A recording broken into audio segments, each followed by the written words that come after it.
Alright, so let me run you through my bias for the day and the trade that I took.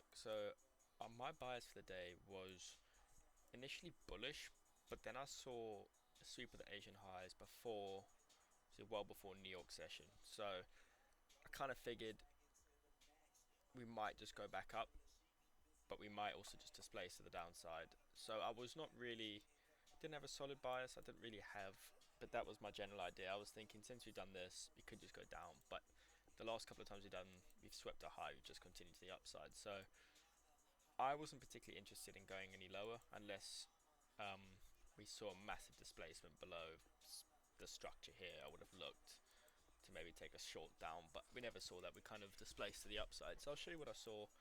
Um, I saw this gap. It's a weird looking gap here, and I just marked it out. But I only marked it out once New York session opened. So essentially, I saw it when this happened. When this move happened, I saw this and white did it. So I had a look and I was like, cool. Kind of tapping into some type of liquidity, sweeping some type of liquidity, whether I think it's just a gap or whatever. So we are respecting bullish structure here. I'm not too fussed. And then displaced above these highs. And when we did that, my bias was automatically bullish. So I was waiting for any confirmation, anything that I could kind of look to take. Um, but there was no real confirmation. I had to kind of not look for one, but I had to kind of figure out what was going on.